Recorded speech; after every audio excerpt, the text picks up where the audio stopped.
Welcome to our debate today between Badiou and Žižek. The question, is Lacan an anti-philosopher?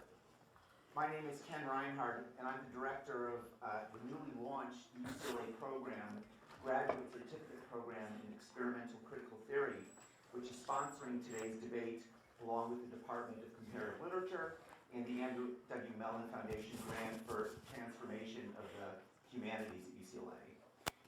I'd like to thank Ali Badiou, the chair of comparative literature, and Tim Stowell, the dean of humanities, for making this event and the ACT program possible. Neither Badiou nor Žižek need much introduction. Not only are they two of the most renowned philosophers of our time, but we have been most fortunate to have them both come to UCLA many times. Slavoj has been coming, I think, every year since 1990, 20 years now, and Ellen almost every year since 2002.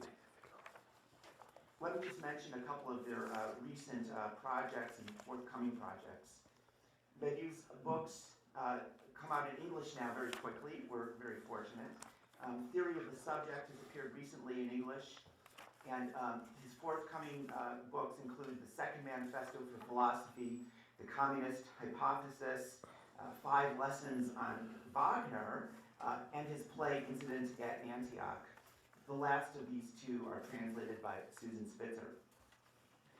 Slavoj's recent books include Living in the End Times and First is Tragedy, Then as Farce, and his forthcoming publications include a book in French on Wagner and a book on Hegel, a very large book on Hegel. So today I'm going to be moderating today's debate along with my friend Adrian Johnston from the University of New Mexico, and Susan Spitzer will assist as necessary with translations. Okay, so this is the format.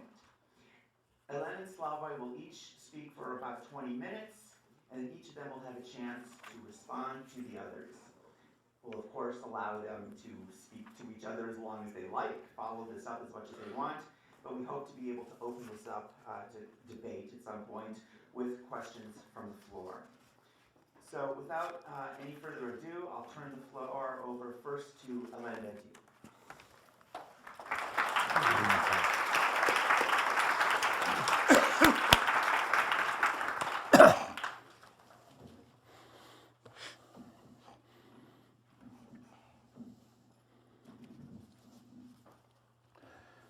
I begin only because I am older than Slavoj. And it's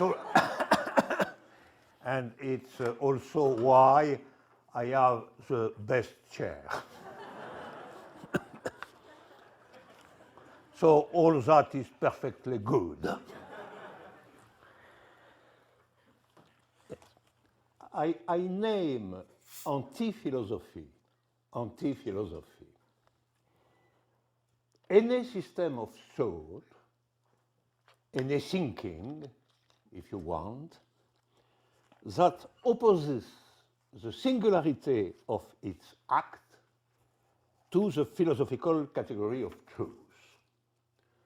So anti-philosophy is a sort of thinking which lies on the contradiction between philosophical discourse on one side and activity or creative act of life on the other side. We can also say that an anti-philosopher uses some features of his or her personal life against the universal abstraction of the philosophical discourse. We know 3 great classical anti-philosophers. Pascal against Descartes, Rousseau against Voltaire and Hume, and Kierkegaard against Hegel. And we know also 3 great modern anti-philosophers who are against the entire philosophical tradition. Nietzsche, Wittgenstein, and maybe Lacan. All that is clear for Nietzsche, the most important modern thinker, in fact, for a large part of the philosophy during the last century. For Deleuze, Foucault, Heidegger, and many others, Nietzsche is something like the horizon. We find in Nietzsche the paradigmatic relationship between the act and the destitution of truth. In The Crepuscle of Idols, Nietzsche describes his work in these terms. I quote, "We have abolished the world as truth. This abolition of truth is the negative condition for the Dionysian affirmation. And to explain this affirmation, Nietzsche engages his proper existence as an historical act, a decisive rupture. Nietzsche, in fact, the life of Nietzsche, the proper name of Nietzsche, Nietzsche as a living body, is a fundamental argument for Nietzsche himself, for the affirmation against the philosophical tradition.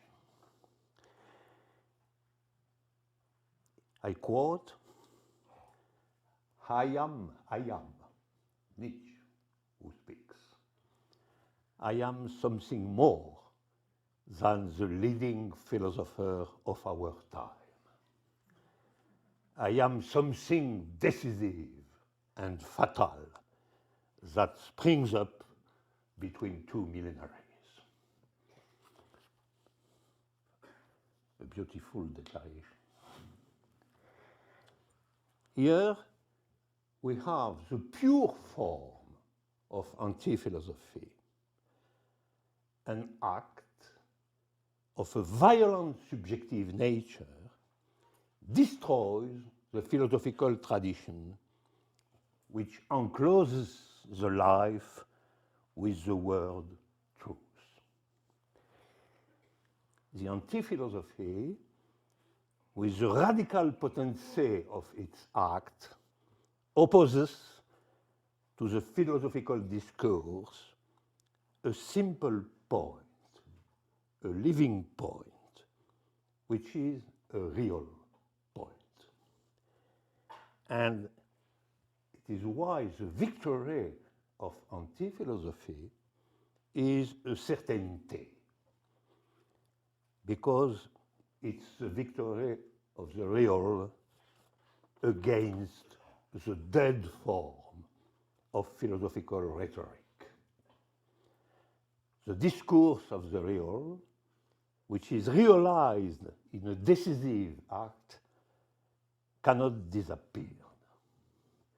Lacan himself writes, "It is not I who will win out, it's the discourse that I serve."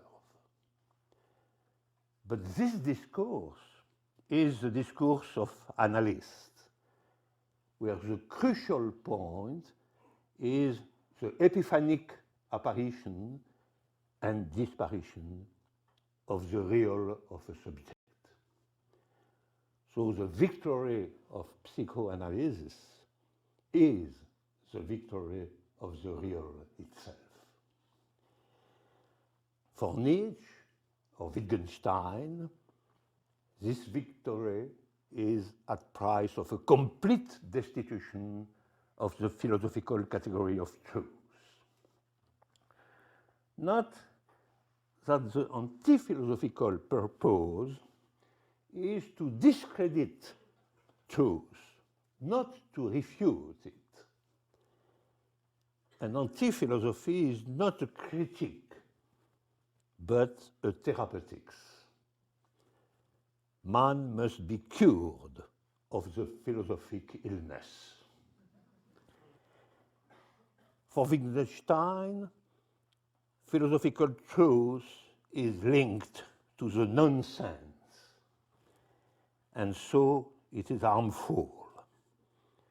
For Wittgenstein, the victory of the real as an act, finally, of aesthetic nature, realizes the complete elimination of metaphysical nonsense. For Lacan, the problem is more complex. Lacan does not destroy the category of truth. Truth is a word of the Lacanian syntax. Lacan refounded the category of truth.